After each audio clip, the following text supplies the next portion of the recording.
yaitu adalah Nabi Muhammad Rasulullah SAW.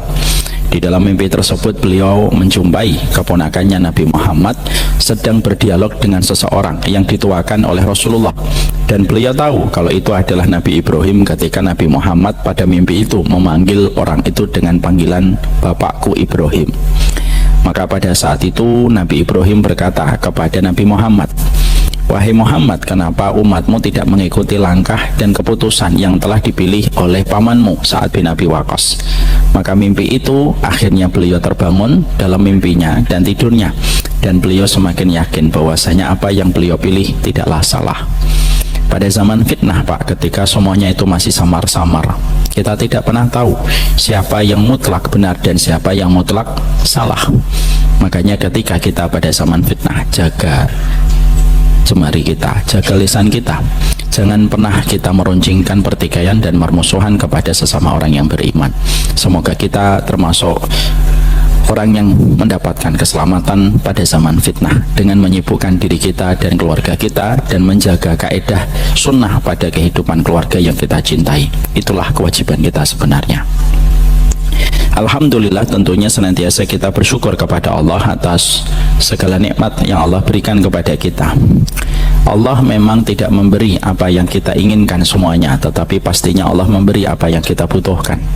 Oleh karenanya, jangan bersyukur hanya ketika apa yang kita inginkan kita dapatkan, tetapi lupa bersyukur pada apa yang telah kita dapatkan pada kebutuhan kita. Sejelek-jelek manusia, kata para ulama salaf, yaitu mereka yang baru bisa bersyukur ketika baru mendapatkan apa yang mereka inginkan, tetapi tidak pernah bersyukur tentang apa yang sudah didapatkan dari kebutuhan kita. Padahal bisa jadi Allah tidak memberi apa yang kita inginkan karena apa yang kita inginkan itu memiliki daya rusak yang sangat fatal pada kehidupan kita. Mungkin Bapak belum diberikan mobil, bukan karena Allah tidak bisa memberikan kepada Bapak mobil, tapi Allah tahu bahwasanya mobil itu mungkin baik tapi tidak tepat untuk kita di masa mendatang ketika mobil itu akan memberikan banyak bala dan musibah untuk kehidupan kita. Allah jaga kita, Allah cintai kita, makanya Allah tidak memberi apa yang kita inginkan karena apa yang kita inginkan ada sebuah kerusakan yang bisa jadi kita peroleh.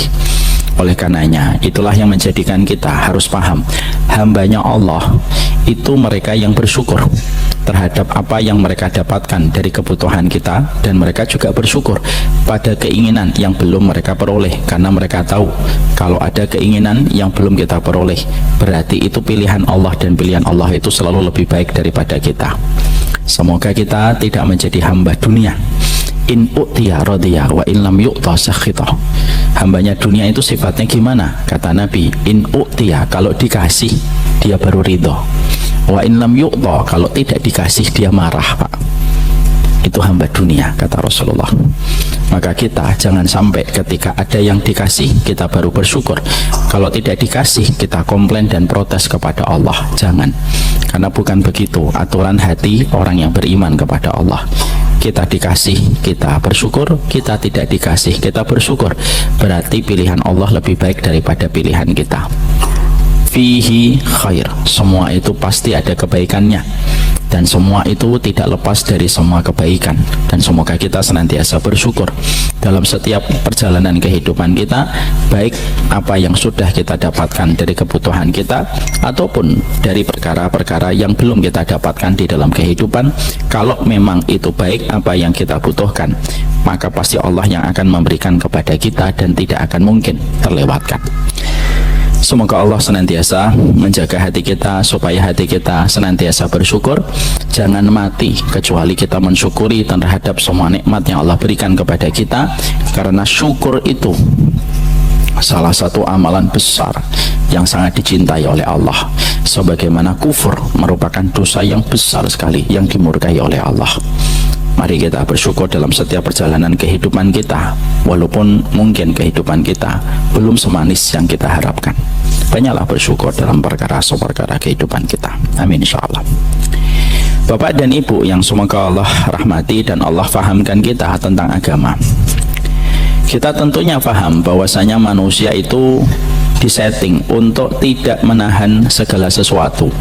Karena sesungguhnya manusia itu diciptakan oleh Allah supaya dia mampu merilis dan mampu mengeluarkan apa yang Allah datangkan pada hidupnya. Kalau kita pada kehidupan ini terbiasa untuk menahan segala sesuatu, maka yang kita tahan itu tidak baik. Ibu dan bapak diberikan air minum, tapi setelah itu tidak mau kencing, maka air minum itu akan menjadi racun bagi tubuh kita, dan akhirnya tubuh kita memiliki banyak penyakit dan komplikasinya karena kita menahan air seni yang harusnya kita keluarkan. Bapak diberikan makanan, tapi bapak tidak mau BAB, misalkan karena bapak makan bilnya 3 juta, setelah itu bapak sayang banget deh, nggak usah ke belakang. Akhirnya bapak tahan, maka itu akan menjadi racun untuk bapak, dan akhirnya komplikasi bisa menyebabkan kematian. Kenapa? Karena manusia itu secara fisik tubuhnya itu disetting untuk tidak menahan segala sesuatu, tetapi menyalurkan apa yang Allah berikan di dalam kehidupan. Ini bukan hanya dalam perkara fisik, dalam perkara maknawi juga sama. Ketika Allah memberikan kepada kita harta lalu kita tahan, tidak kita keluarkan, itu juga merusak, Pak. Karena pada dasarnya memang kita tidak disetting untuk menahan harta yang banyak. Makanya akhirnya kerusakan itu dimulai setiap pagi ketika para malaikat itu berdoa, Allahumma ati munfikan khalafan, Allahumma ati mumsikan talafan. Setiap pagi para malaikat berteriak di lorong-lorong langit, dan mereka berkata, ya Allah, berikanlah orang yang bersedekah dengan pengganti, dan berikanlah orang yang menahan dengan kerusakan. Menunjukkan kepada kita harta itu pun tidak bisa ditahan, karena semakin ditahan kita akan mendapatkan racunnya, dan racun itu berdampak besar pada kehidupan dengan kerusakan fatal kalau harta itu terlalu ditahan. Kalau dapat harta, pastikan ada yang dikeluarkan. Lapisan pertamanya keluarkan, supaya harta itu tidak berubah menjadi racun. Karena harta itu mengumpulkan kehidupan agama dan kehidupan neraka sekaligus pada setiap harta yang kita dapatkan. Makanya tidak salah kalau di dalam bahasa Arab kita mengatakan uang dalam bahasa Arab itu salah satunya dengan mengatakan kalimat dinar. Kenapa uang itu dikatakan dinar? Kata Malik bin Dinar karena mengumpulkan 2 kata, din dan nar. Din itu agama. Berapa banyak manusia selamat kehidupannya, selamat agamanya ketika dia mampu untuk memanage hartanya, lalu dikeluarkan hartanya di tempat yang Allah ridhoi. Tapi berapa banyak manusia akhirnya rusak kehidupan akhiratnya, dekat dengan neraka, termasuk di dalamnya naudzubillahi min dzalik, ketika dia menahan hartanya. Karena harta itu diberikan kepada kita, difungsikan bukan untuk ditahan, tapi difungsikan untuk kita salurkan kembali kepada mereka yang berhak. Itulah yang kita faham. Sama pula, Pak, dalam kehidupan kita Allah memberikan kepada kita doa. Sebenarnya doa itu bukan hanya urusan fikih. Doa itu bukan hanya urusan ketika kita meminta sesuatu kepada Allah, tetapi doa itu lebih dahsyat daripada urusan fikih dan meminta sesuatu kepada Allah. Urusan doa itu urusan kita merilis apa yang ada pada hati kita, apa yang menjadi keinginan kita, apa yang menjadi ekspektasi, apa yang menjadi harapan, lalu kita wujudkan, kita rilis, kita lepaskan itu dengan kita meminta kepada Allah, supaya kita bisa mendapatkan yang terbaik pada perjalanan hidup kita. Dan doa itu cara merilis apa yang kita hajatkan. Kita tentunya bingung sekali kalau pada kehidupan kita tidak ada syariat berdoa. Maka bagaimana kita bisa meluapkan segala sesuatu kalau tidak ada doa? Makanya sesuatu yang tidak terputus sampai manusia meninggal dunia itu adalah doa. Dan tidak ada perkara yang paling bermanfaat setelah manusia meninggal dunia kecuali adalah doa. Dan tidak ada perkara yang paling cepat melasat jauh melebihi kekuatan cahaya kecuali doa. Makanya Bapak kalau kehilangan orang tua, Bapak nangis, teriak-teriak pakai mikrofon yang membahana. Teriakan Bapak sebagai anak tidak akan nyampe kepada orang tua ketika mereka telah wafat. Tapi ketika kita mendapati orang tua kita, istri kita meninggal dunia, suami kita meninggal dunia, lalu kita lirih berdoa, Allahumma firlahu, walaupun diucapkan dengan lirih sampai orang di samping kita tidak mendengarkan apa yang kita sebutkan, doa itu melesat melebihi ribuan kali lipat kekuatan cahaya, melesat ke alam barzah, terdengar sama orang yang kita doakan, untuk menunjukkan kepada kita kita ini harusnya tenang selama masih bisa berdoa. Maka ini pula yang menjadikan kita akhirnya kembali kepada pembahasan kita. Kita kembali kepada pembahasan doa Rabbana. Kita ingin sekali untuk mengetahui tentang Rabbana dalam setiap doa yang diajarkan oleh Allah di dalam kehidupan kita. Karena sesungguhnya kita tahu bahwasanya doa itu cara kita merilis apa yang ada pada kehidupan kita. Dan kita paham doa itu melepaskan semua unek-unek yang ada pada diri kita ketika kita mengetahui Allah itu senang ketika kita menceritakan setiap masalah, dan Allah itu ridho ketika kita senantiasa berdoa kepadanya tanpa putus pada kehidupan kita. Makanya kita mendapati bagaimana sabda Rasulullah SAW, Innallaha yaqdab liman lam yas'alillah. Makanya tidak salah kalau Nabi sampai mengatakan Allah itu murka. Kepada siapa Allah murka? Kepada peminum khamr? Iya.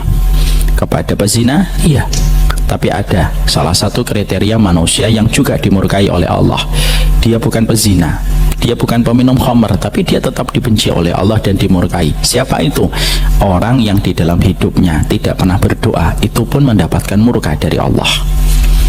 Maka inilah pula yang menjadikan kita, orang yang berdoa itu hidayah, Pak. Kalau bukan karena hidayah, dia tidak akan berdoa. Sehingga kalau ada manusia sudah tidak lagi berdoa dan tidak sering berdoa, maka pada dasarnya dia tidak mendapatkan hidayah dari Allah. Dan itulah yang menjadikan kita bersyukur sekali kita masih diberikan kesempatan untuk mengkaji setiap doa, karena ini membahas tentang hidayah. Pembahasan tentang doa itu termasuk salah satu pembahasan mulia. Kenapa? Karena setiap kalimatnya Allah yang mengajarkan. Objeknya adalah Allah, pemintanya adalah hambanya Allah. Maka adakah sesuatu yang lebih mulia dari tiga perkara ini? Yang meminta adalah hambanya Allah, yang diminta adalah Allah sebagai sang khalik, dan doanya itu pun yang mengajarkan adalah Allah dan Rasulnya. Itulah indahnya ketika kita membahas tentang doa. Kita akan membahas pada kesempatan hari ini, kita lanjutkan setelah kemarin hampir 1 bulan lebih kita meninggalkan kajian doa Rabbana ketika membahas tentang aku mencintaimu semata-mata karena Allah. Sekarang mari kita buka ya pada halaman 291 dan kita membahas doa yang ke-31. Berarti 9 doa lagi kita sudah selesai, dan kita nanti akan lanjutkan dengan pembahasan kitab-kitab yang lainnya. Kita di sini mendapati ada salah satu doa yang diucapkan oleh Nabi Musa dan Nabi Harun. Doanya Allah abadikan di dalam surat Toha ayat 45. Doanya adalah Rabbana innana nakhafu ayyafruta alaina au ayyadgha. Doanya itu adalah doa yang Allah abadikan dari sebuah testimoni ketika Allah melihat bagaimana Nabi Musa dan Nabi Harun berdoa ketika mereka sedang ketakutan menghadapi bengisnya Fir'aun, ketika begitu diktator dan represif terhadap setiap dakwah yang diusung oleh Nabi Musa dan Nabi Harun. Makanya mereka berdua diabadikan bagaimana ketakutan yang dirasakan Nabi Musa, rasa khawatir, rasa cemas yang dirasakan oleh Nabi Musa dan Nabi Harun, menjadikan mereka berdua bersama-sama menyebutkan bagaimana mereka mengatakan di dalam doanya, Rabbana innana nakhafu ayyafruta alaina aw ayyadgha. Ya Allah, sesungguhnya kami takut bahwasanya Fir'aun ini akan menyiksa kami ataupun mereka akan melampaui batas. Inilah doanya Nabi Ibrahim, doanya Nabi Musa dan Nabi Harun. Ini mari kita bedah doa ini. Ada banyak sekali poin yang kita bahas pada doanya Nabi Musa dan Nabi Harun. Yang pertama, di sini kita mendapati Pak bahwasanya rasa takut dan rasa cemas pada kehidupan itu tidak selamanya aib dan tidak selamanya dosa. Hatta sekaliber Nabi Musa dan sekaliber Nabi Harun itu pun merasakan takut dan merasakan khawatir ketika beliau berdua menghadapi bagaimana diktatornya seorang Fir'aun dengan represifnya, ketika Fir'aun itu betul-betul melampaui batas. Apakah kita tidak merasakan bagaimana suasana ketakutan yang dirasakan oleh Nabi Musa dan Nabi Harun ketika Fir'aun itu betul-betul tidak ada yang bisa untuk mengontrolnya kecuali dirinya sendiri, karena tidak ada satupun yang bisa untuk ditakuti oleh Fir'aun. Kekuasaan ada pada kedua telapak tangannya dan dia melampaui batas sampai dia mengakui sebagai seorang Tuhan. Maka ketika kita menjumpai bahwasanya Nabi Harun dan Nabi Musa menghadapi bagaimana bengisnya Fir'aun dengan seluruh kekuatan represif yang dimiliki oleh Fir'aun, itu yang menjadikan akhirnya ada rasa takut dan rasa khawatir dari yang dimiliki oleh Nabi Musa dan Harun. Dan itu menjelaskan bahwasanya fitrahnya manusia itu terkadang takut dan terkadang kita khawatir, ya. Jadi Allah itu ingin menyampaikan pada poin pertama ketika kita mengambil surat Toha 45 itu apa? Sisi takut dan khawatir kepada makhluk. Ketika makhluk itu memiliki berbagai macam kekuatan dan kita tidak memiliki kekuatan yang sebanding dengan kekuatan makhluk itu, dan makhluk itu membenci kita lalu mengejar kita, lalu akhirnya manusia merasakan rasa takut dan khawatir terhadap ancaman nyawanya. Itu sesuatu yang sifatnya lumrah, karena manusia setingkat para rasul pun mereka merasakan takut kepada Allah, mereka merasakan takut kepada makhluk. Tapi tentunya kita sebelum membahas panjang tentang ini, kita juga harus paham bagaimana kita itu menjumpai kenapa rasa takut itu ada dalam kehidupan manusia. Kenapa dalam kehidupan kita ini ada rasa takut, Ustadz? Kita harus mengerti bahwasanya Allah memberikan kepada kita rasa takut pada kehidupan kita supaya kita terus terhubung dengan Allah dan terkoneksi dengan Allah. Ketika kita memiliki rasa takut, supaya kita tahu bahwasanya tidak ada yang bisa memberikan perlindungan maksimal pada kehidupan kita kecuali Allah. Coba Pak, kalau kehidupan kita tidak ada rasa takut, maka manusia tidak mengerti bagaimana cara meminta perlindungan kepada Allah kalau kita tidak memiliki rasa takut. Dan akhirnya tauhid itu susah dipraktekkan, akidah itu susah diterapkan. Kenapa? Yang kita tidak punya rasa takut kok. Tapi ketika Allah menghadirkan rasa takut pada kehidupan manusia, hikmahnya apa? Rasa takut menjadikan kita bisa menerapkan ilmu tauhid, bisa menjadikan kita menerapkan ilmu akidah, bahwasanya rasa takut itu menjadikan kita bersandar kepada Allah, bertawakal kepada Allah, meminta perlindungan kepada Allah, karena tidak ada yang bisa menyelamatkan kita dari berbagai macam bala dan musibah berat yang mengancam jiwa kita kecuali Allah semata. Itu rasa takut, hikmahnya itu diberikan pada itu. Dan kita bukan mendapati para nabi dan para rasul takut, hatta para sahabat merasakan takut.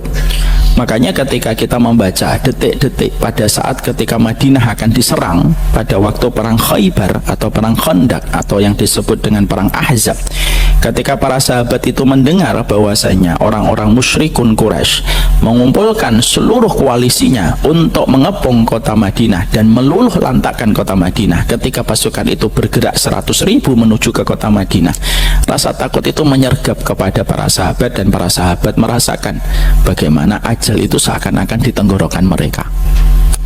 Padahal mereka sahabat Pak, mereka sudah melewatin perang Uhud, mereka sudah melewatin perang Badar, tapi itu pun mereka masih memiliki rasa takut ketika perang Ahzab itu akan digelar sama orang-orang Quraisy musyrikun.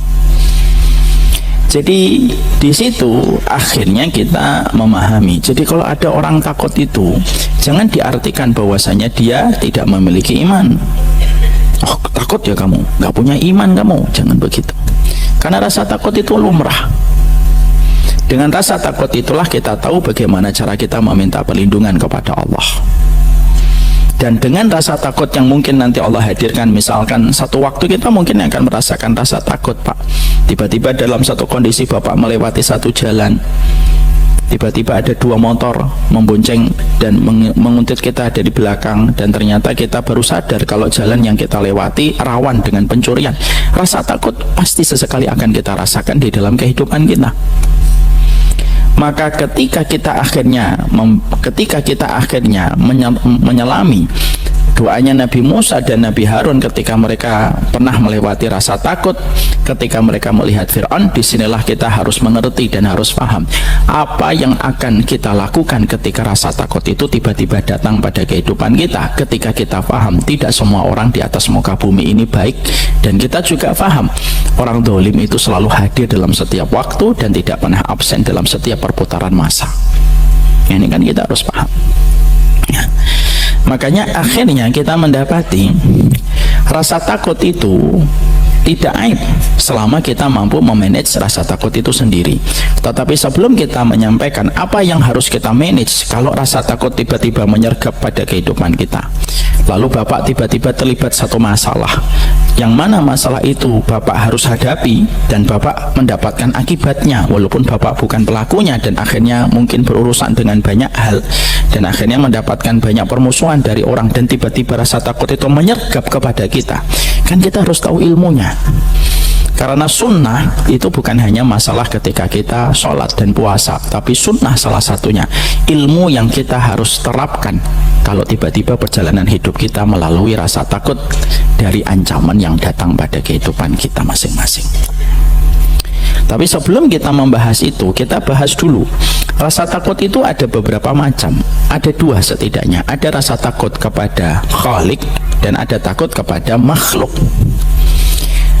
Tentunya takut yang terpuji itu takutnya kita kepada Allah, itu takut yang terpuji.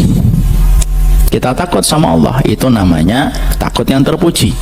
Apa konsekuensinya kalau manusia itu memiliki rasa takut kepada Allah? Semakin dia takut, semakin dia dekat dengan Allah. Itulah dahsyatnya ketakutan sama Allah. Bapak takut sama Allah, Bapak sholat. Bapak takut sama Allah, Bapak menarik selimutnya dan rela menyentuh air yang dingin di tengah kegelapan malam, lalu melaksanakan sholat malam.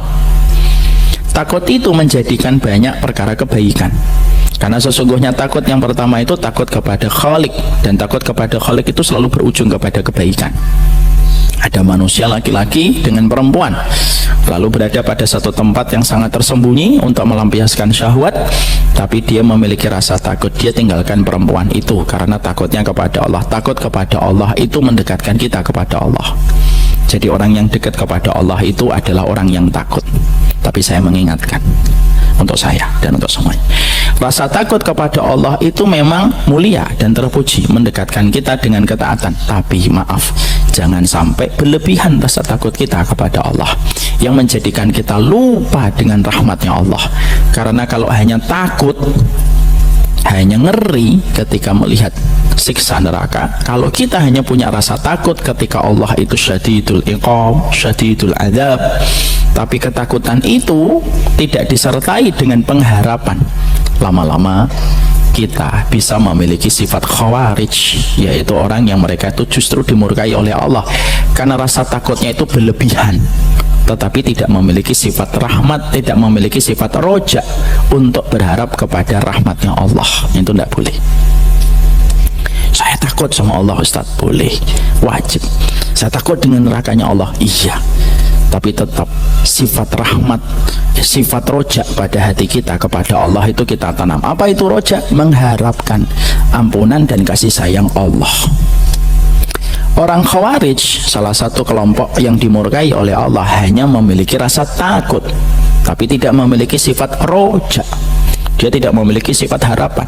Makanya bagi definisi akidahnya orang Khawarij, pelaku dosa besar itu kekal di dalam neraka dan tidak bisa keluar dari neraka. Semua penerapan akidah versi Khawarij itu selalu dipenuhi dengan rasa takut yang luar biasa kepada Allah, tetapi tidak ada cita rasa roja untuk berharap kepada rahmatnya Allah. Ini bahaya, Pak. Akhirnya orang-orang semacam itu putus dari sifat roja akan kebesaran rahmatnya Allah ketika memberikan ampunan dan kasih sayang kepada manusia. Akhirnya apa, Pak? Ekstrim nanti, dikit-dikit nggak boleh, haram, nggak boleh, dimurkai sama Allah terus saja, dan akhirnya gulu.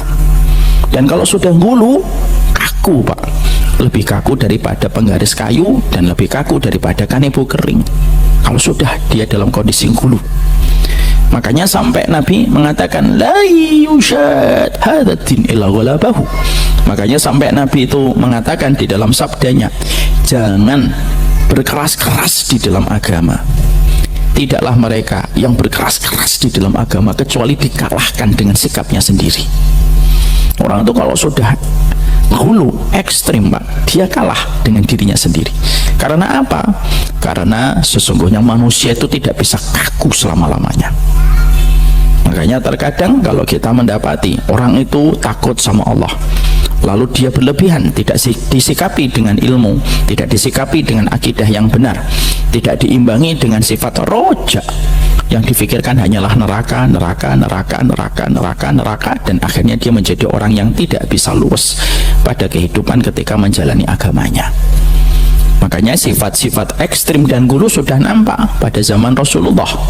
Ketika 3 pemuda datang kepada Nabi, lalu berkata dan bertanya tentang kondisi keseharian Nabi kepada Ibunda Aisyah, lalu 3 pemuda itu declare, kami tidak akan tidur ketika di waktu malam, kami tidak akan berbuka ketika kami berpuasa, dan kami tidak akan menikah. Sikap yang betul-betul menggambarkan sebenarnya mereka ingin supaya selamat, tapi sikapnya berlebihan.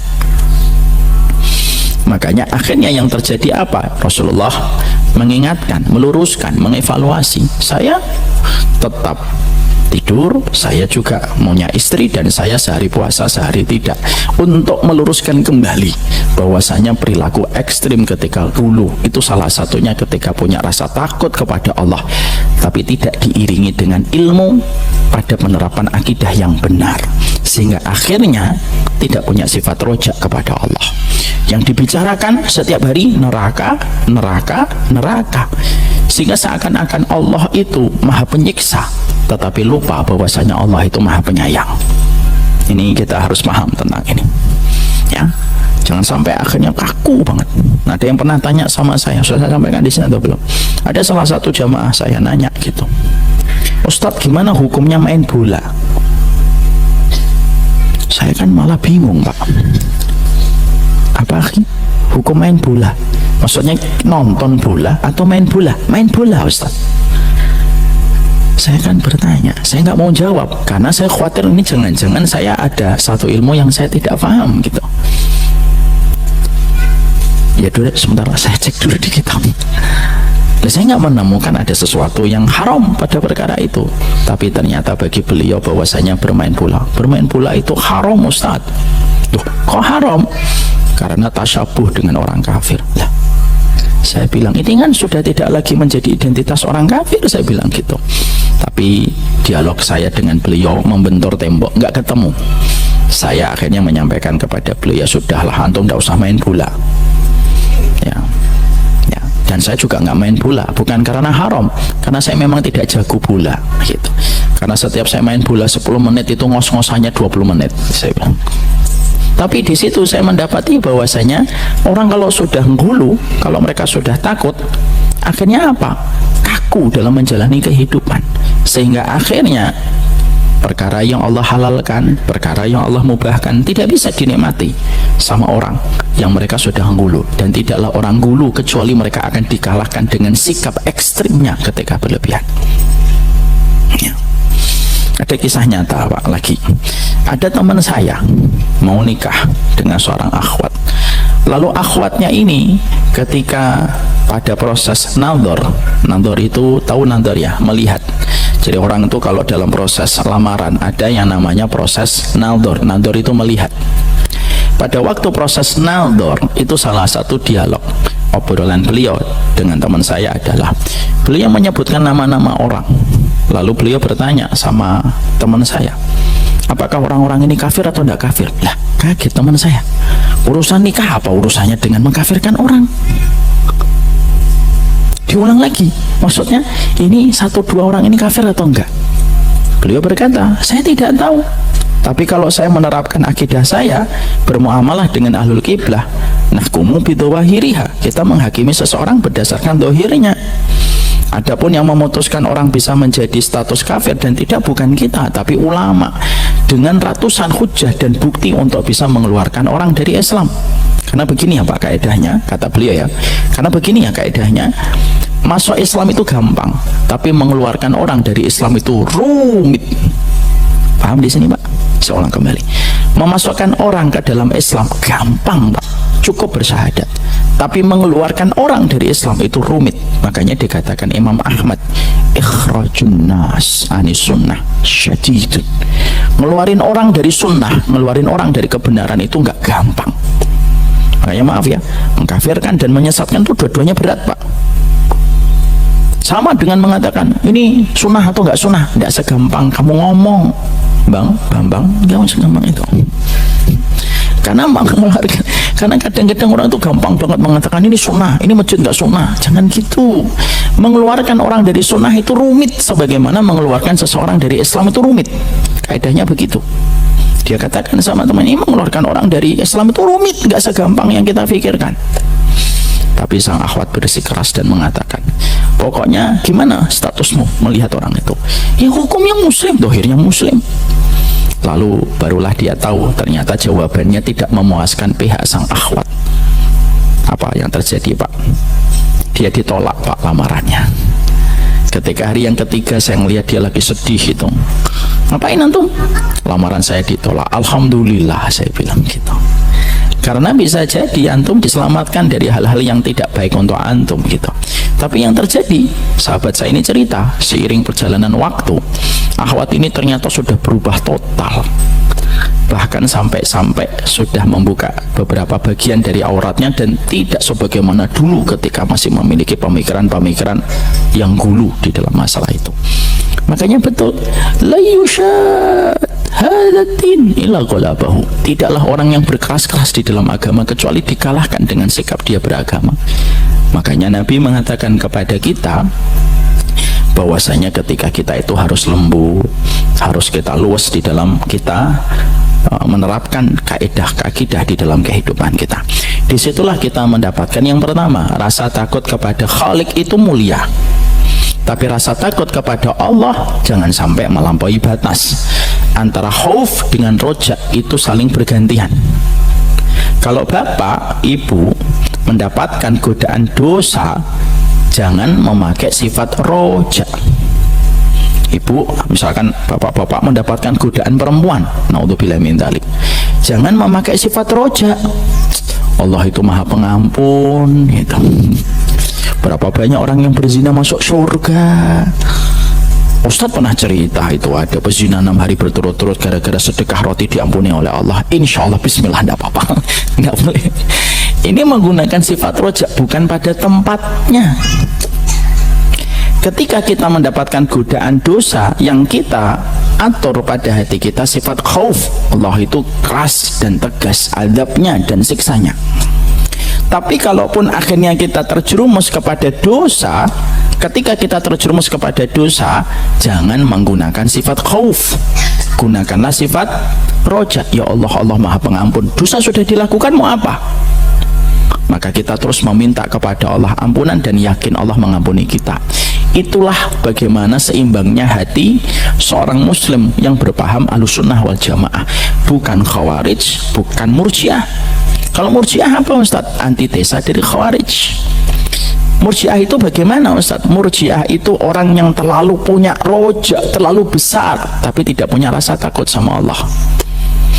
Insya Allah selama muslim masuk surga, walaupun nanti masuknya lama, tidak apa-apa, yang penting nanti masuk surga.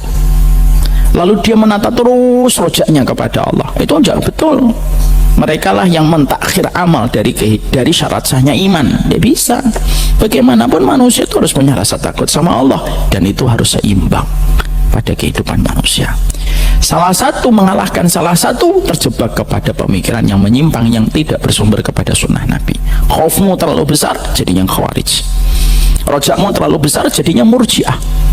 Akhirnya kamu selalu yakin dan pede bahwasanya kamu akan dirahmati oleh Allah walaupun banyak dosa, tapi kamu tidak berusaha memperbaiki diri, maka itu pun tidak diperbolehkan.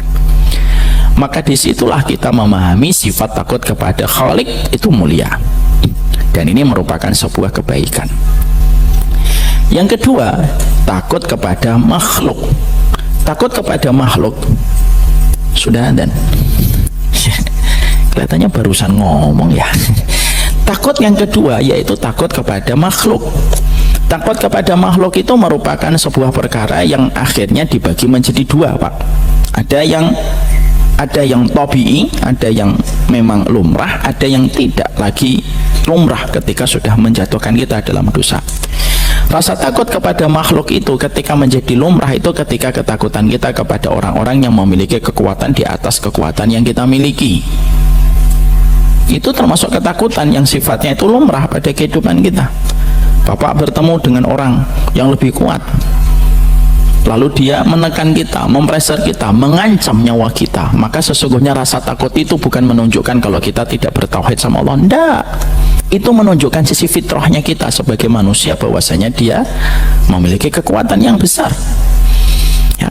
Maka ketika kita mendapatkan satu waktu, kok tiba-tiba kita mendapatkan fitrah kehidupan ini menimpa sama kita, Pak, bahwasanya ketika Nabi Musa dan Harun melewati fase ketakutan ketika mereka berhadapan dengan Fir'aun dengan seluruh komponen kekuatan dan semua atribut kekuasaan yang dimiliki oleh Fir'aun dan merasa takut, mari kita belajar bagaimana memanage rasa takut kalau tiba-tiba di kehidupan kita satu waktu kita akan berhadapan dan melewati rasa takut yang terjadi pada kehidupan. Apa yang harus kita kelola ini? Maka sesungguhnya di dalam sunnah ada beberapa poin penting kalau tiba-tiba pada kehidupan kita memiliki rasa takut kepada makhluk, dan ini menjadi penting yang kita terapkan supaya rasa takut itu tidak menjadi tercela dan menjadikan kita putus harapan kepada pertolongan Allah. Apa itu perkara-perkara yang harus kita tanamkan? Kita belajar dulu memberikan mindset kepada pikiran kita kalau rasa takut menimpa kepada kita. Ada 4 poin, Pak. Poin yang pertama, apa yang kita lakukan kalau tiba-tiba nyawa kita mendapatkan ancaman? Mari kita kumandangkan adzan dulu.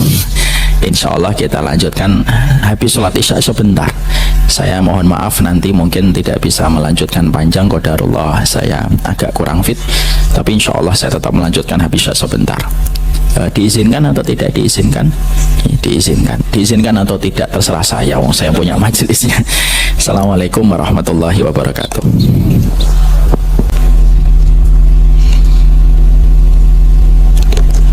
Assalamualaikum warahmatullahi wabarakatuh. Kita lanjutkan. Maka apa yang harus kita lakukan di dalam memanage rasa takut yang timbul pada hati kita dan jiwa kita ketika tiba-tiba perjalanan hidup kita harus mempertemukan kita dengan orang yang kita takutkan dan orang yang kita khawatirkan akan mengancam nyawa kita dan harta kita. Karena ini termasuk salah satu lembar ujian yang pasti Allah berikan kepada masing-masing diri kita pada perjalanan hidup.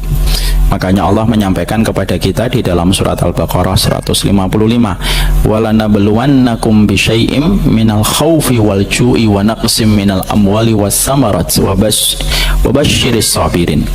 Makanya Allah menyampaikan di dalam surat Al-Baqarah pada ayat itu 155, pasti kami akan menguji kalian dengan ujian yang disebutkan oleh Allah pertama kali apa? Minal khaufi, yang disebutkan oleh Allah pertama kali itu rasa takut. Minal khaufi wal ju'i, yaitu rasa lapar. Wa naqsim minal amwal wa naqsim minal amwal was samarat, yaitu kekurangan pada harta dan buah-buahan pada diri kita. Wa basyiris sabirin, dan berilah kabar gembira bagi orang yang bersabar. Pada ayat itu Allah menyebutkan deretan ujian, Pak. Setidaknya ada 5 kalau tidak salah, mari kita hitung. Al-khauf wal ju' wa naqsim minal amwal wal anfus was samarat wa basyiris sabirin. Allah menguji kita itu pasti 5. Pertama, Allah menguji kita dengan rasa takut, Allah menguji kita dengan rasa lapar, Allah menguji kita pada kekurangan harta dan jiwa kita dan buah-buahan. Wa basyiris sabirin, dan berilah kabar gembira kepada mereka yang bersabar. Deretan 5 ujian yang Allah berikan pada kehidupan setiap manusia yang beriman ini, yang disebutkan oleh Allah pertama kali itu khauf. Jadi yang disebutkan oleh Allah pertama kali itu khauf, untuk menyadarkan kita bahwasanya ujian rasa takut itu akan datang pada masa yang ditentukan oleh Allah, dan kita tidak pernah tahu kapan, dan semoga tidak terjadi. Tentunya kita berdoa sama Allah, tapi kalaupun harus terjadi, maka setidaknya kita tahu manajemen rasa takut yang ada pada diri kita ketika menghadapi satu ancaman. Para ulama lalu menyebutkan setidaknya ada ilmu terapan dalam sunnah bagaimana memanage rasa takut yang timbul pada hati kita. Yang pertama yang harus dilakukan kalau kita sedang terancam dengan siapapun, lalu kita berhadapan dengan siapapun yang ternyata dia memiliki kekuatan yang besar, dominan, bisa menekan kita, bisa mempressure kita, bahkan naudzubillah min dzalik bisa mengancam keselamatan kita dan nyawa kita, maka tidak ada sikap yang paling pertama untuk menerapkan ilmu terapan manajemen rasa takut kita kepada manusia itu kecuali yang pertama apa? Berdoa. Di waktu kita bisa berdoa. Karena apa? Jangan kita pandang remeh kan doa itu, karena doa itu memberikan kepada kita dan membalikkan banyak keadaan. Itu doa sesuatu yang tidak dimiliki sama orang yang tidak beriman, terutama mereka yang dolim, doanya mereka tidak akan pernah dikabulkan. Tetapi siapapun mereka yang terdolimi, doa mereka itu menjadi mustajab. Ada sebuah hadis Nabi yang sangat indah, saya tidak hafal hadisnya, saya bacakan Pak. Maka para ulama menegaskan bahwasanya ini menjadi petunjuk untuk pertama kali siapapun yang sedang terancam nyawanya, terancam dengan rasa takut dan rasa khawatir, maka hendaklah berdoa dan dengarkanlah bagaimana khasiatnya dan dahsyatnya doa yang diucapkan di dalam sabda Rasulullah. Nabi itu mengatakan dalam hadis riwayat Aisyah radhiyallahu anhu, ketika Nabi mengatakan bahwasanya wa du'a'u yanfa' mimma nazala wa mimma lam yanzil, doa itu bermanfaat. Kata Nabi, doa itu bermanfaat, khasiat yang besar, baik pada peristiwa yang telah terjadi dan peristiwa yang belum terjadi. Mimma nazala wa mimma lam yanzil. Jadi kalau kita pernah mendapati kejadian pernah terjadi di masa lampau, berdoalah semoga keburukan yang pernah kita dapatkan, hal-hal tidak ideal yang pernah kita jumpai, kalau kita berdoa bisa menjadi lembaran pahala yang Allah timbang dalam mizan kebaikan kita. Wa du'a'u yanfa' mimma lam yanzil, dan sesungguhnya doa itu juga bermanfaat dalam perkara yang belum Allah turunkan. Karena kita itu kan kalau hidup hanya menghadapi setiap takdir yang sudah Allah gantungkan di langit yang akan turun sesuai dengan perjalanan hidup kita.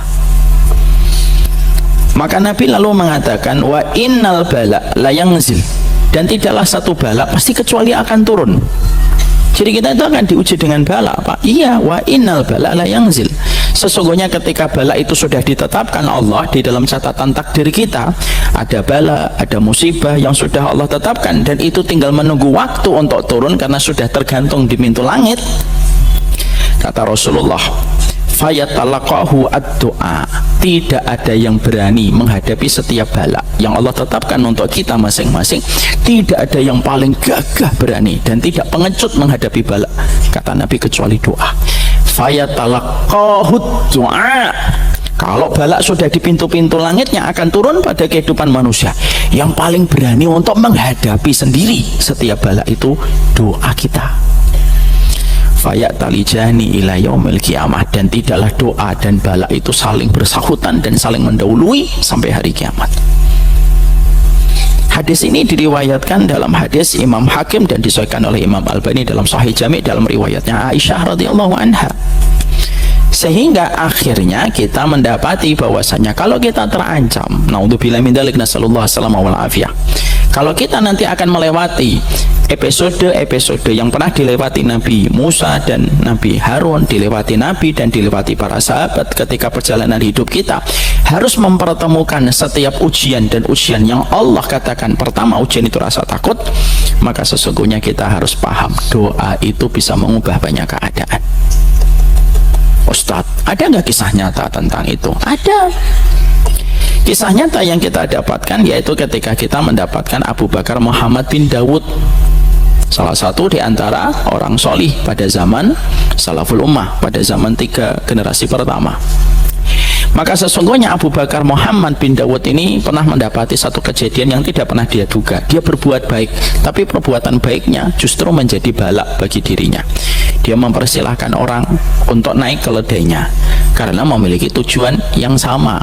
Lalu dia menawarkan bantuan dan pertolongan, sudah naik saja sama keledai saya. Ternyata orang yang diberikan tumpangan itu lalu tiba-tiba berkata, lewat jalan sini saja, saya tahu ini jalan tikus dan jalan pintasnya. Abu Bakar Muhammad bin Dawud rahimahullahu ta'ala pada saat itu sudah menampik dan berkata, itu bukan rutenya, enggak, ini rutenya, ini jalan pintas, tidak banyak orang tahu. Akhirnya Abu Bakar Muhammad bin Dawud menuruti dari orang yang ditolongnya, melewati jalan baru. Ketika melewati jalan baru, semakin rusak jalannya, dan ternyata terlihat tulang belulang di pinggir jalan, Pak. Pinggir jalan itu yang sepi itu terlihat tulang belulang, orang-orang yang mati di pinggir jalan itu, sepi sekali. Abu Bakar Muhammad ini langsung tahu, wah, saya ini sedang mendapatkan ancaman. Maka dia melihat bagaimana orang yang ditumpangi itu tiba-tiba mengeluarkan sesuatu di dalam tasnya, dan tidak pernah dia duga kalau yang dikeluarkan itu ternyata senjata tajam, Pak. Lari Abu Bakar Muhammad bin Dawud. Lari itu fitrah ya, Pak. Lari Abu Bakar Muhammad bin Dawud, dikejar sama pembegalnya. Maka Abu Bakar Muhammad ini lalu berkata, sembari dia kabur dari orang tersebut, dan pembegal itu berkata, ambil semua itu keledaiku dan semua bawaannya, tapi biarkan aku selamat. Pembegal itu lalu menjawab, keledai itu sudah jadi milikku, tidak usah kamu tawarin. Yang aku inginkan adalah membunuh dirimu dan mematikanmu. Akhirnya terjadilah kejar mengejar, tertangkap, Pak. Dan akhirnya ketika tertangkap, ketika akan dipenggal kepalanya oleh pembegal tersebut, maka Abu Bakar Muhammad bin Dawud meminta izin untuk berdoa sembari gemeter. Ketika dia sembari gemeter, maka dia meminta izin supaya dia diizinkan sholat. Sampai ketika sholat itu berantakan semuanya, Pak. Dia hafal Al-Quran, tapi saking takutnya tidak ada yang tertinggal dari hafalan Qurannya 30 juz kecuali satu ayat, dan ayat itu adalah surat An-Naml 62. Apa bunyi ayatnya? Amma yujibul muttar idza da'ah wa yakshifas su'. Siapa yang akan memberikan pengabulan doa ketika kamu dalam kondisi kepepet dan kamu sedang dalam kondisi gawat kecuali Allah? Itu saja, Pak. An-Naml 62. Padahal dia hafal Quran, saking ketakutannya itu menyergap dirinya itu sampai semua hafalannya lupa, Pak. Kalau bapak-bapak kan hafalannya lupa bukan karena takut, karena memang ya segitu-segitu aja kan. Maka beliau itu cuma hafal An-Naml 62, itu pun pas berkaitan tentang kondisi dirinya. Siapa yang akan memberikan dan memperkenankan orang itu ketika melewati kesulitan dan berdoa, kecuali yang akan melepaskan dia dari kesulitan itu kecuali Allah. Hanya itu aja, Pak, yang dia, Pak. Lalu saking dia tegangnya, setelah selesai, maka ketika dia itu akan dipenggal dan dieksekusi, tiba-tiba pembegal itu terperosok. Tiba-tiba pembegal yang akan mengayunkan pedangnya itu jatuh, Pak, tertancap dengan tombak tepat di ulu hatinya, mati di depan Abu Bakar Muhammad bin Dawud. Dan ada seseorang yang begitu tegap di atas kuda. Lalu orang itu tanpa dikenal oleh Abu Bakar bin Muhammad itu berkata, sesungguhnya yang akan memperkenankan kamu dari setiap kesulitan itu adalah Allah. Lalu berbalik kudanya dan hilang, Pak. Dan itu menjadi salah satu kisah yang dicatat para ulama di dalam kitab-kitab mereka, bahwasanya kekuatan doa itu terkadang begitu dahsyat kalau Allah sudah memperkenankan. Maaf ya, Pak, jangan berpikir wah itu daerahnya mistik, Ustaz. Enggak, itulah karomah, itulah pertolongan Allah. Makanya akhirnya ini kisah nyata terjadi, membuktikan kepada kita bahwasanya doa itu mendekatkan yang jauh. Doa itu mengubah yang tidak mungkin menjadi mungkin. Doa itu mengubah yang mustahil menjadi mustajab. Doa itu memberikan pertolongan ketika tidak ada harapan kecuali kepada Allah semata. Ya, saya pernah melihat ada sebuah tayangan di YouTube, Pak. Masih ada, insya Allah. Tayangan di YouTube itu ada seorang Muslim menjadi relawan, ditangkap sama ISIS ketika di daerah Syam. Ketika ditangkap sama ISIS, dia ketakutan karena tahu orang ISIS ini jahatnya luar biasa dan mereka tidak pernah pandang bulu kepada siapapun. Dan ketika hari eksekusinya datang, sebelum hari eksekusi itu datang, dia tidak ada yang dilakukan kecuali berdoa terus kepada Allah, Pak.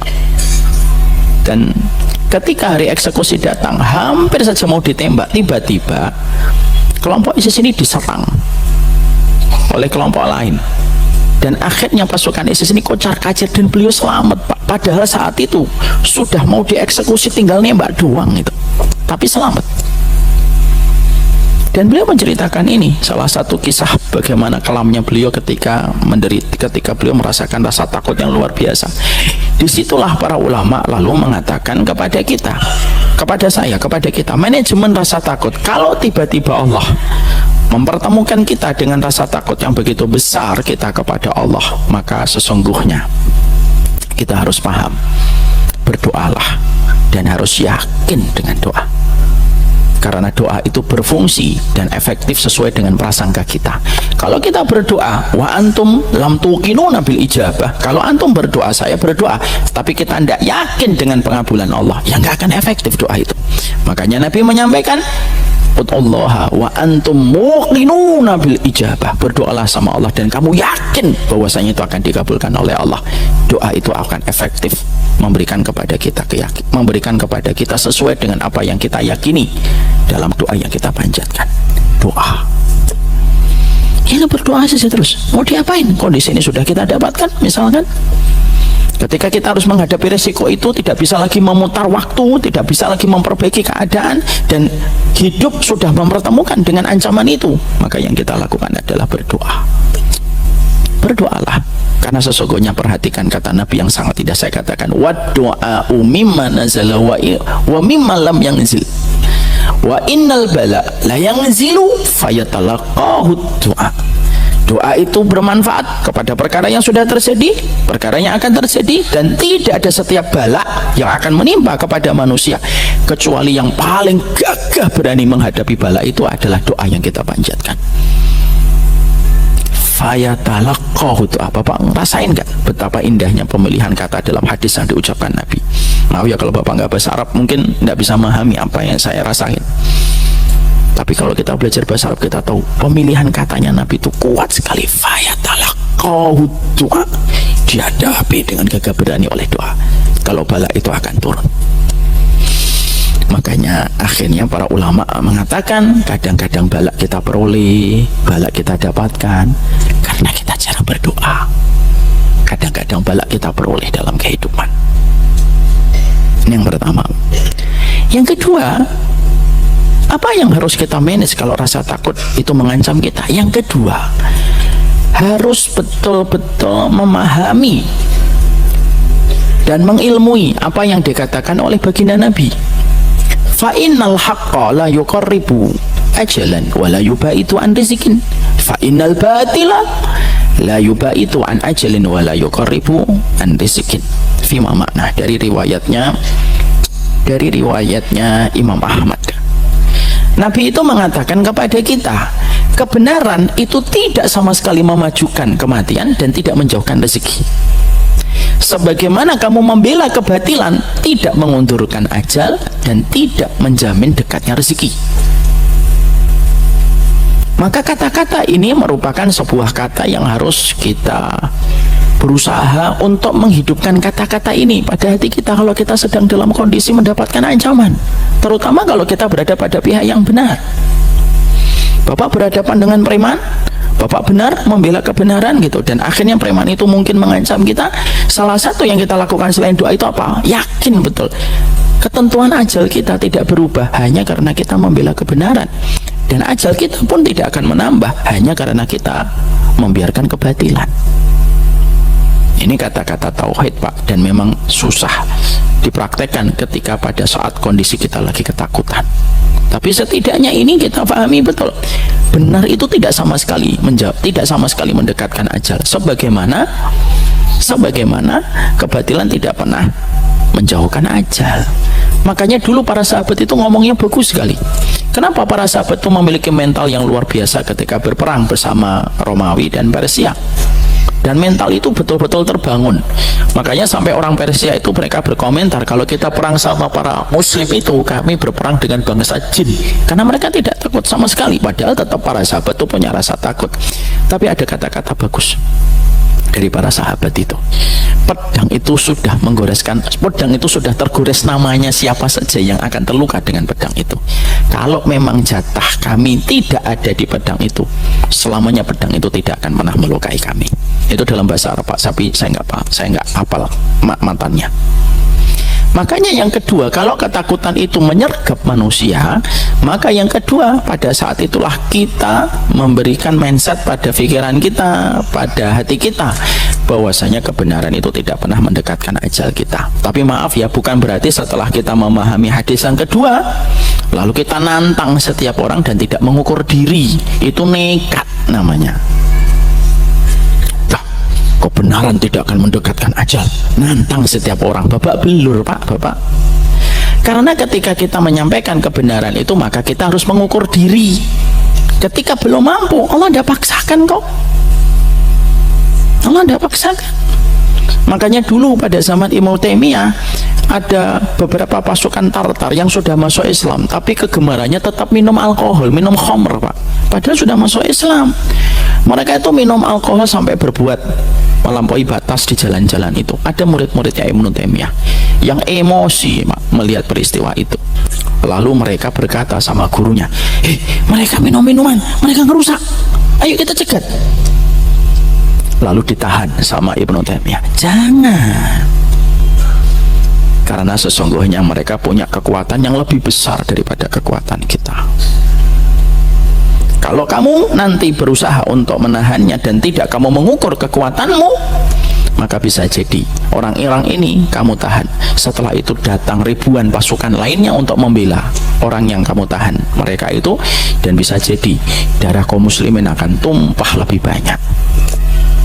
Artinya mengukur diri itu penting. Jadi jangan mentang-mentang hadis tadi lalu kita petantang, jin ditantang-tantang Pak. Ayo jin keluar semua, lah benar dimasukin sama jin dia. Ini kisah ini nyata Pak. Saya punya teman Pak, merukyah, bukan teman, adik kelas saya jauh. Ternyata ketika bisa merukyah, nantangin jin Pak. Setiap lewat ada kuburan ditantang, jin keluar semuanya. Nabi aja tidak pernah nantang jin. Apa yang terjadi? Akhirnya beliau mendapatkan serangan jin bertubi-tubi Pak. Dan akhirnya termasuk orang yang paling lama dirukyah berkali-kali, karena jinnya setiap keluar masuk lagi, jin keluar masuk lagi. Dan itu ternyata karena mungkin saya tidak tahu, tapi mungkin salah satunya ada kesombongan dirinya. Makanya setelah ini, yang kedua, kalau tiba-tiba kita mendapatkan ancaman, mungkin karena ada sesuatu yang Bapak bilang, misalkan tanah lalu berurusan dengan preman pasar gitu, maka yang kedua yang harus kita pahami adalah kebenaran dan ajal itu tidak pernah saling menolak, dan kebenaran dan ajal itu tidak pernah saling mengakibatkan. Kebenaran mengakibatkan mati, tidak membela kebenaran melambatkan mati, tidak ada, karena kebenaran dan kematian tidak saling mengakibatkan akibat apapun. Itu yang kedua. Yang ketiga, kata para ulama, gimana caranya kita kalau menghadapi berbagai macam kondisi yang tidak nyaman, kita menghadapi ancaman? Yang ketiga yaitu adalah berpikir dan memahami hadis Nabi berikutnya. Apa hadis Nabi berikutnya? Yaitu ketika Nabi Shallallahu Alaihi Wasallam beliau bersabda, dan ini merupakan hadis yang sangat indah. Ketika di dalam sabdanya itu Rasulullah Shallallahu Alaihi Wasallam menyampaikan kepada kita, wa'lam annal ummah law ijtama'ati ala ay yanfa'uka bi syai'in ma yanfa'uka bi syai'in illa ma qad kataballahu laka.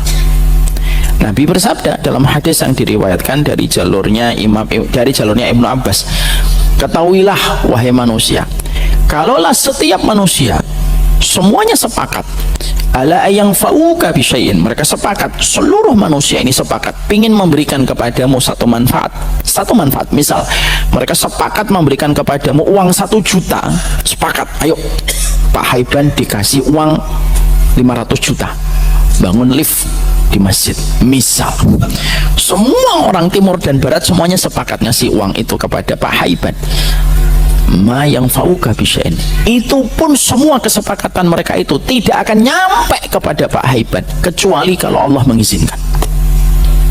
Semuanya sepakat, oke, 500 juta tinggal transfer, tapi kalau Allah tidak mengizinkan tidak akan nyampe, entah apa aja terjadi. Dan Allah selalu memiliki 1000 cara untuk sesuatu yang tidak mendapatkan izin dan inayah darinya, kata Rasulullah.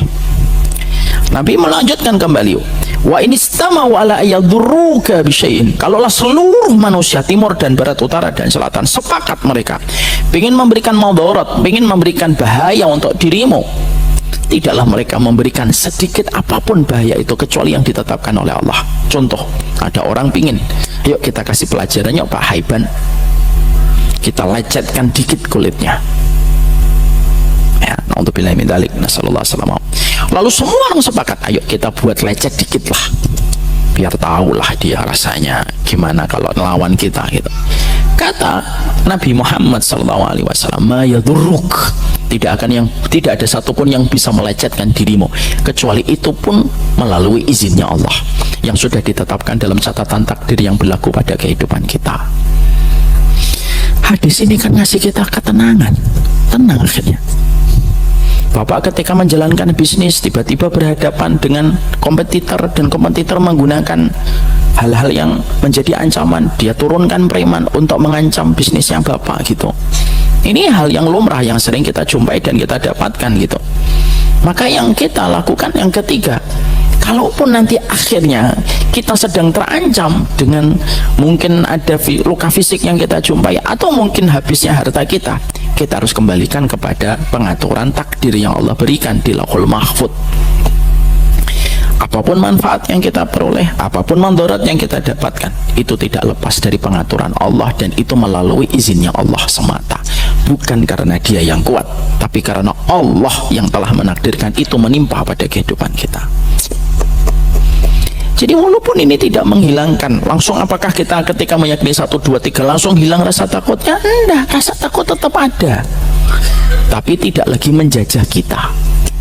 Apakah rasa takut bisa dihilangkan 100%? Para ulama Ahlussunnah mengatakan rasa takut tidak bisa dihilangkan 100%.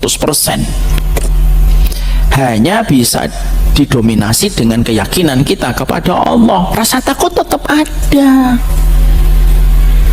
karena itu fitrah pada kehidupan yang Allah lekatkan pada setiap manusia yang bernyawa. Dia merasakan rasa takut itu. Kalau hadis yang ketiga ini sudah kita mencoba untuk terus kita tanamkan, terutama untuk bapak-bapak yang mungkin sering menghadapi ancaman-ancaman bisnis dan lain sebagainya, Bapak terapkan ini. Maka yang keempat, yaitu adalah ihtisab. Kalau akhirnya terjadi kezaliman kepada kita dan kita sudah fahami pada poin yang ketiga, itu pun terjadi kezaliman, kemadharatan, keburukan itu akhirnya menimpa kepada kita, itu pun juga melalui takdir yang sudah Allah izinkan menimpa kepada kita. Disitulah yang keempat. Yang keempat itu adalah ihtisab dan yakin bahwasanya kezaliman Bapak tidak dibiarkan oleh Allah untuk lewat begitu saja, tapi pasti Allah akan tegakkan keadilan. Kalau tidak hari ini, besok. Kalau tidak besok, lusa. Kalau tidak lusa, Allah tegakkan sebelum kita mati, karena kaedahnya Allah tidak pernah membiarkan kezaliman itu dibawa mati kecuali orang itu harus mendapatkan balasannya dulu sebelum balasan di akhirat. 4 ini loh yang jadi. Makanya akhirnya ketakutan Nabi Musa, ketakutan Harun tetap ada, dan ketakutan itu terus berlanjut. Makanya akhirnya ketika Nabi Musa dan Harun meninggalkan Mesir, maka rasa takut itu pun menyergap, dan rasa takut itu pun diabadikan oleh Allah pada saat ketika Nabi Musa bersama dengan Bani Israel yang beriman, di depannya lautan, di belakangnya pasukan Fir'aun dengan seluruh pasukan khususnya lengkap, tidak ada yang tertinggal. Makanya dalam beberapa catatan tafsir itu diterangkan Fir'aun ketika mengejar Musa, tidak ada satupun pasukan kecuali semuanya ikut, sampai pengawal-pengawal di pintu-pintu kecil pun mereka mengikuti perintah dan instruksinya Fir'aun. Dan itulah cara Allah untuk membalaskan kezaliman demi kezaliman yang dilakukan Fir'aun. Tidak ada satupun pasukan dari Fir'aun kecuali mereka menjadi korban, ditenggelamkan oleh lautan. Maka disitulah ihtisab itu berperan di dalam kita mengharapkan pahala di sisi Allah. Inilah yang menjadikan kita memahami betul. Berarti rasa takut itu akan ada, Pak. Moga-moga kita pun tetap meminta supaya kita dihindarkan dari bala. Tapi kalaupun Allah takdirkan ada bala, ada ancaman, rasa takut yang harus kita hadapi, setidaknya kita sudah mulai memiliki apa petunjuk di dalam menghadapi rasa takut. Makanya Marilah kita berdoa. Makanya doanya dzikir pagi, doanya dzikir sore itu kan salah satunya apa? Supaya kita selamat, tidak didolimi orang, tidak ada orang yang merampas hak kita. Itu kan salah satu doanya. Wa innal bala la yanzilu fayatalaqahu ad-du'a. Karena bala kalau turun itu tidak ada yang berani menghadapi bala kecuali adalah doa. Ya. Maka inilah yang kita jumput dari satu faedah kisah takutnya Nabi Musa dan khawatirnya Nabi Harun ketika berhadapan dengan Fir'aun. Dan kita menjaga terus hubungan kita dengan Allah, banyaklah berdoa. Makanya satu doa pada zaman ini yang menurut saya cukup urgen dan positioningnya itu bagus banget pada kehidupan kita itu apa Pak? Itu doa itu, Allahumma inni a'udzubika min jahdil bala wa daraqis syaqa wa su'il qada wa syamatatil a'da. Itu doa itu bagus banget Pak. Ya Allah, aku berlindung min jahdil bala, dari ujian yang berat, wa daraqis syaqa, kesengsaraan yang pedih, wa su'il qada, takdir yang buruk, wa syamatatil a'da, dan diketawakan sama orang-orang yang membenci engkau dan membenci Rasulullah dan membenci kebenaran. Kita itu kan takut tiga Pak, jahdil bala, daraqis syaqa, wa su'il qada. Jahdil bala, cobaannya itu berat banget. Ya kalau mampu kita hindari dengan doa. Terus apa? Kesengsaraan Pak, wa daraqis syaqa, berlindunglah dari kesengsaraan yang amat pedih. Dan berlindung pula wa su'il qada, dari keburukan-keburukan takdir yang Allah tetapkan karena kemaksiatan dan dosa kita kan. Takdir buruk menimpa kepada kita itu karena siapa Ustaz? Ya karena kita. Wa ma asabakum min musibatin fabima kasabat aydikum wa ya'fu an katsir. Surat Asy-Syura ayat 30. Tidaklah satu musibah yang menimpamu kecuali karena apa yang kamu perbuat dengan kedua tangan kalian. Wa ya'fu an katsir, itu pun sebagian besar sudah dimaafkan oleh Allah. Makanya kita berdoa, Allahumma inni a'udzubika min jahdil bala wa daraqis syaqa wa su'il qada wa syamatatil a'da. Dan ketika kita punya rasa takut, berceritalah kepada Allah supaya Allah yang akan memberikan ketenangan pada apa yang kita takutkan.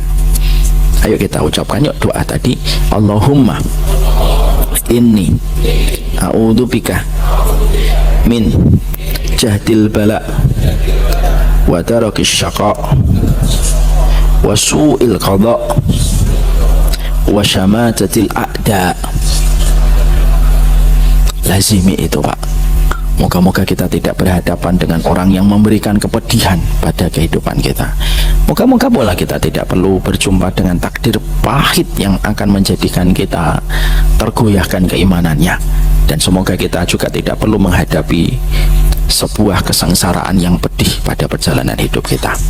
Semoga Allah jaga kita dari kedoliman orang-orang yang ada di sekitar kita. Allah selalu berikan jalan-jalan keselamatan pada kehidupan kita, dan semoga Allah memberikan ketenangan dan kelapangan pada kehidupan kita. Amin ya rabbal alamin. 4 yang kita fahami, banyaklah berdoa karena tidak ada yang berani menghadapi bala kecuali doa. Yakin kebenaran tidak mendekatkan ajal. Yakin pula kalaulah semua manusia sepakat memberikan kemudaratan, pingin untuk melukai hatta kulit kita sekalipun, tidak akan pernah terjadi. Walaupun seluruh manusia sepakat untuk melukai kita, kalau bukan karena yang diizinkan oleh Allah. Dan yang keempat, kalau akhirnya terjadi ihtisab, berikan pengharapan kita kepada Allah atas kondisi tidak ideal yang kita temukan, bahwasanya kedoliman kita kalaupun sampai merenggut nyawa sekalipun, tidak ada balasan bagi orang yang terdolimi kalau dia pasrah pada saat sebelum terjebutnya nyawa, kecuali balasannya surga. Barakallahu fikum. Ini yang dapat kita pelajari bersama-sama. Semoga Allah senantiasa menjaga kita dalam kebaikan. Dan kita bersyukur kita hidup di satu negeri yang diberikan rasa aman Pak. Banyak orang merasa bahwasanya nikmat itu harus selalu dengan berlimpahnya sumber daya alam. Tidak selalu itu. Ketenangan yang kita peroleh itu merupakan sebuah kenikmatan besar yang harus kita syukuri.